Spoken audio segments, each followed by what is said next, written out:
Welcome back to World Crisis Radio. Now to the British austerity program by the reactionary Tory Chancellor of the Exchequer, George Osborne. It's 81 billion British pounds momentarily, 125 billion US dollars. It is the worst austerity program since Harold Wilson of the Labour Party, as I recall, went to the International Monetary Fund in 1975, right? This was the time when it was widely thought that Britain was sinking below the waters of the North Sea. They were ultimately saved by North Sea oil in terms of the currency situation, right? That staunched the bleeding of the pound. So now it's the Tories who are doing this. And it is an attack on the poor, the disadvantaged, the defenseless elements in society in the service of the ultra-privileged financier elite. The City of London triumphs, and the disadvantaged areas of the north of England, the Wales and other areas, take it very much on the chin. Above all, social welfare payments to the destitute, to pensioners, to old people, these are cut by 20 billion pounds. And we've also got 400,000 government jobs being cut. Notice that there's no tax on City of London financial turnover. The zombie bankers don't pay anything in this. There's no financial transfer tax.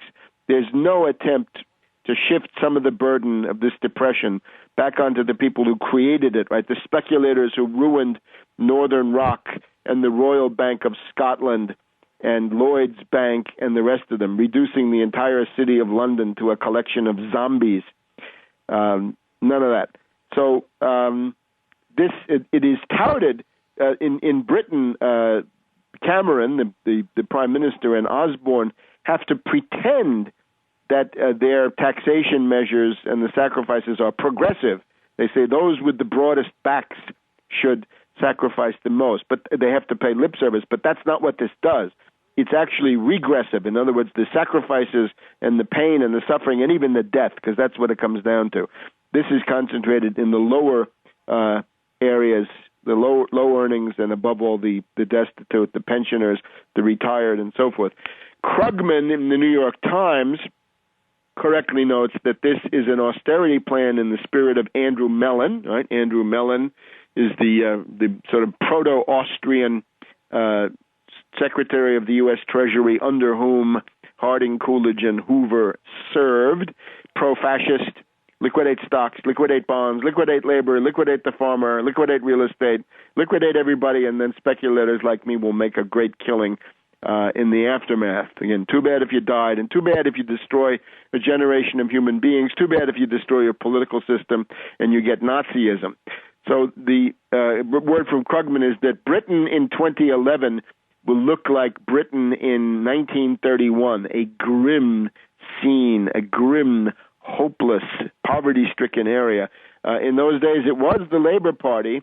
It was, of course, the Labour Party of Ramsay MacDonald. It's actually not even the Labour Party. It's the Ramsay MacDonald and Lord Snowdon at the Exchequer after they had separated themselves from the Labour Party. They actually betrayed their own party to join a so-called national unity government with Stanley Baldwin and the Tories, the Conservatives, and that the continuity of that government then became Sir Neville Chamberlain, the guy who appeased and supported Hitler, built up Hitler with the hope and the certainty that he could turn him east against Stalin, but that blew up in his face.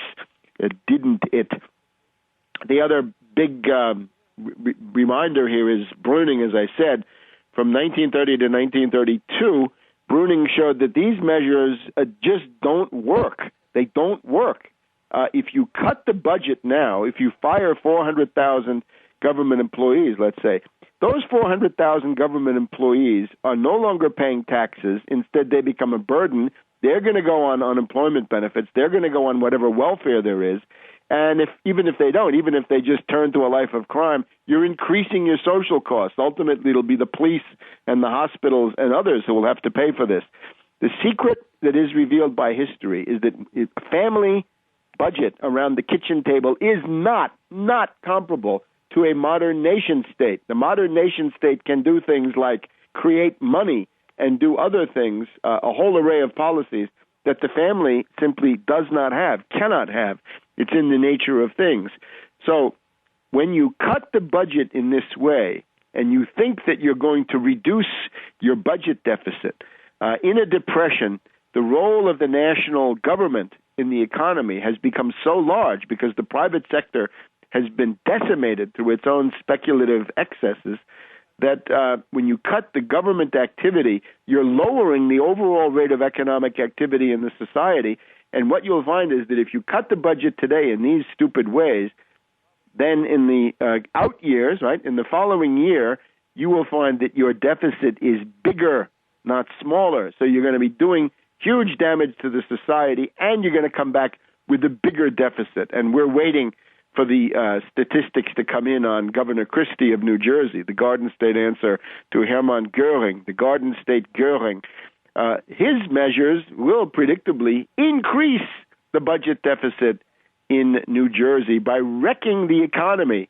44,000 jobs wiped out by Christie's decision not to build the Hudson River Tunnel. This rankles 122,000 jobs in the long run that will not come around because of the stupidity of the fascistoid Christie, the Garden State answer to Hermann Goering. So from London to Trenton, this is what's going on in the world. Now, a couple of other financial notes. If you look at Bank of America, not looking too good. You can make a pretty good argument that one of the reasons behind quantitative easing is a desire, they say, to stimulate the economy. It's really, given the way Bernanke and these people think, the economy means the banks. So the purpose of quantitative easing, QE2, the QE2 that turns into the Titanic, is to save banks. And we've talked during the summer about the rumors of the insolvency of Citibank and Bank of America. And if you look at the stock price right now, people on the street, the market seems to be telling us something. And all you good Austrians out there, you should listen. The market is speaking. Bank of America's stock is now in the $11 to $11.50 range. If the Bank of America stock goes below 11 or 10, then you're probably in a death spiral. You're probably back in the same situation you saw with the stock of Bear Stearns in February and March of 2008, and then what you saw happening with Lehman Brothers all during the summer of 2008, and then what happened to AIG and Merrill Lynch and Washington Mutual. You know the drill. Stocks under heavy attack in all of those areas, sometimes for good reasons, sometimes not.